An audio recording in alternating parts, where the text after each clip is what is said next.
What an absolutely beautiful winter's day it is today. If you're watching this video the day it goes live, it is exactly 4 weeks until spring. Getting bloody excited.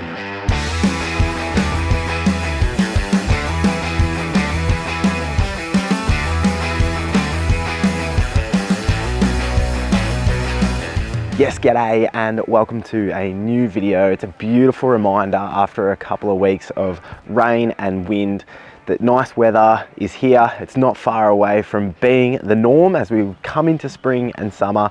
Really looking forward to it. I'm going to be talking to you today about some things you need to consider for your place, for your spring renovations and all that sort of thing, and some projects that are going to be happening around here. Geez, I hope someone's getting some quotes for that bloody fence because it's looking rough. Now, I don't think I mowed out here last week. I think it was 2 weeks ago that I last mowed, but it's definitely in really good condition. Something I'll always recommend is that late summer, early autumn thin out. I did a full scale renovation, but yeah, this time last year, my mower was starting to really float around. It was getting really thick and thatchy. I was just really hanging out for my spring renovation, which a lot of you probably watching this will be just like, I can't wait to rip apart this lawn.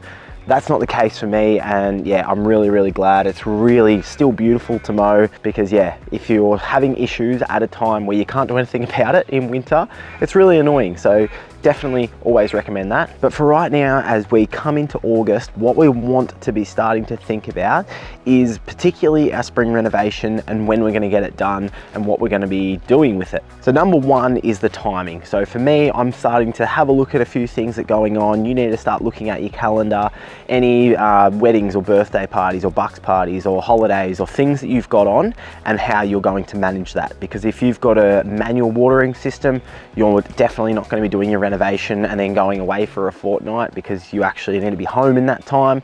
So you'd be more so looking to do that when you get home. You obviously need the time to actually do the work, and then depending on the size of your lawn, if you've got a small suburban lawn, you could probably knock it over in 3 weeknights after work, an hour each time. Or if you're like me, you need to just allow a little bit longer on 500 square meters. So once you've looked at your calendar, you've sort of got 2 or 3 weekends that it could be, or one specific weekend, you're like, yep, second weekend of October, last weekend of October, whatever it is, lock that in. That's where my renovation is going to be. And then you're thinking about what you're actually going to get done. Are you just going to give it a full scalp? Are you going to scarify as well? Do you need to core aerate? Is it actually necessary? Maybe you did it last year and you don't have too many issues with your soil having compaction, so you can skip core aeration this year. Do you need top dressing? Do you need a heavy top dress, or do you just need a light top dress, or just in a couple of areas where you've got some bumpy spots? So you can start to have a think about that as to how long you might need to allow for your renovation. Do you need to order any soil? Do you need to book an aerator? All of those kinds of things. At the moment, I'm looking at probably the first couple of weeks of October for my back lawn renovation. It's about as early as I'm probably going to be able to go with some other projects that are happening around here.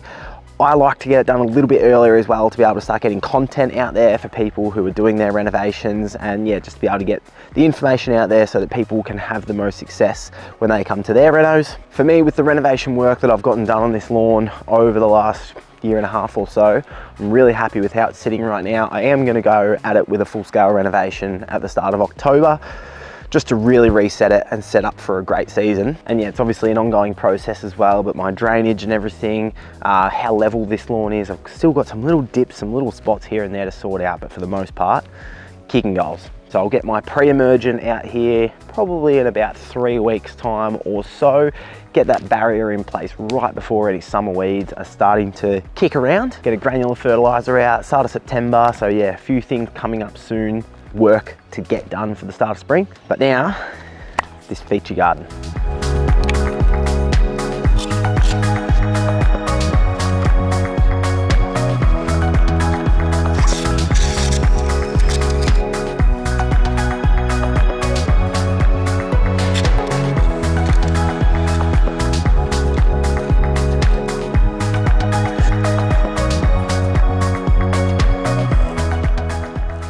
So really keen to hear of any experiences and opinions and all that sort of thing in the comments. But essentially what I've just laid out there is roughly my garden edging for this space. So I'm going to be coming through with an excavator, tearing up all of this kikuyu.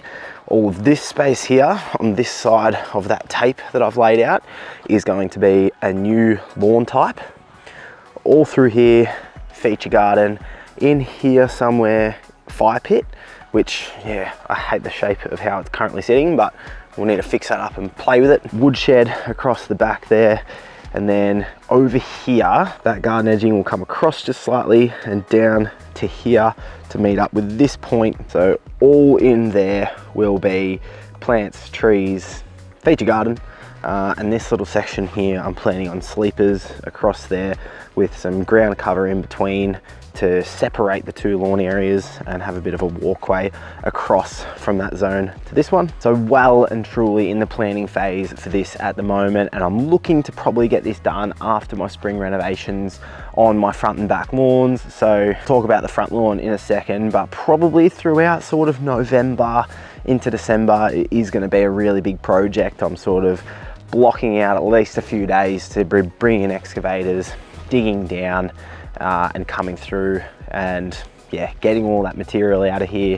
And then yeah, just going to be a matter of time of constructing, putting in the garden edging and all these sorts of things that you look at stuff and you're like, oh, a couple of hours there, a couple of hours there, but it ends up just taking a really long time. So anyway, that's happening. Now there are quite a few things on this front lawn out of the 5 different sections that are a bit annoying. One of the most annoying is the raised edges along many of the parts out here. So there is a really decent gap there, which is annoying to try and get around with, whether it's a rotary mower or a scarifier.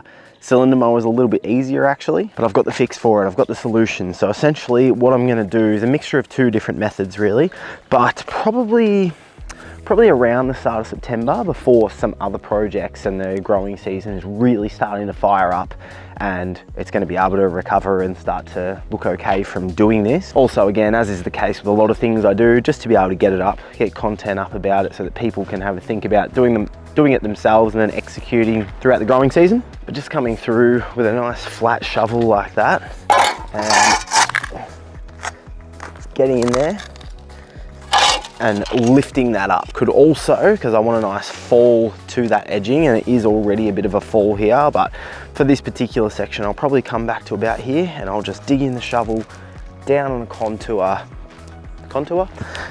down to that edge, come across all of that. Even here is probably not as pronounced of a spot, but somewhere that I will probably still do, but come through and get under there, and then can either pull that off like a slab of turf and put it to the side and dig out the soil underneath, then put that back in, or just leave it. Because like in this spot where my veggie garden is, where I have made a real mess, you can see underground there is all of this root system. So these are the rhizomes that sit underground, and that is just going to regenerate new lawn. And so that's really what they're doing on a turf farm. They're coming through and they're cutting off the top layer to get rid of that turf and take it to its destination. And then from beneath with those rhizomes, through comes the new lawn. So that's what I'll do there.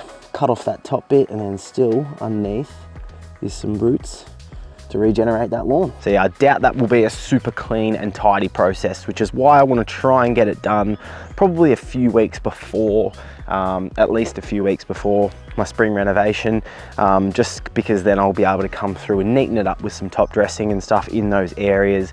Hopefully in that time, getting some new shoots of growth and everything come through. But yeah, get it all flat, get it all looking nice again, and not have those annoying raised edges, which will probably just make me enjoy mowing and looking after this front lawn just a little bit more.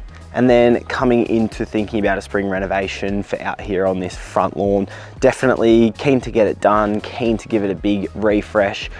Core aeration, because of the poor soil I've had out here, is always going to be a really important part of my maintenance. I've got areas like this which are looking quite good, but I've also got areas that are looking a little bit thin and sad and tired. So yeah, hitting refresh on this lawn with the renovation is going to really help. I really do want to let it warm up a bit more, and I'm probably looking to do that renovation a little bit deeper into October. So things might change. I might change my plans at some point, but I think just letting it fire up naturally again by itself. I may go and get another soil test that I probably did a year ago, almost to the day, just to see where things are at with some of those nutrient deficiencies, how things are tracking, just to, yeah, if I can be doing some more things this growing season, potentially with my potassium deficiency I've caught up by now, and there can be other things that I can focus on. In terms of what I top dress with, I'm actually weighing that up. I'm weighing up whether to use wash sand or not. I might even, you know, chuck some compost on it if I can find something that's screened enough. But yeah, I am weighing that up and just thinking about even sandy loam, something else. My result for organic matter in the soil a year ago with that soil test was right in the ideal range, which actually surprised me. But yeah, potentially along with my fertilizer program, just for this renovation, accepting bringing in some new weeds and that sort of thing with that, any sort of soil that I may use, but maybe just giving it a nice hit of some organics, maybe something to try, again, in conjunction with my fertilizer strategy. So yeah, some things to weigh up and think about out here, and ultimately it's looking, the kaikui here is looking way better right now than it did a year ago. So I've definitely been making lots of improvements, and I'm really happy with how it's looking. So look, get planning, get thinking about your spring renovations, get thinking about products you need to order and what projects you might have on the go and you might want to set aside time for. I'm about to head inside now and keep working hard on my new lawn programs that I'm bringing out for this spring, as well as giving my older ones for more of those New South Wales, Victorian, South Australian climates, a bit of a refresh, adding some extra notes and video links and all that sort of stuff. I've also got my full lawn renovation guide that covers every single step of the process, start to finish, everything you could possibly imagine to do with a lawn renovation. Check that out. There's a person coming, so I'll catch you in the next one. Bye.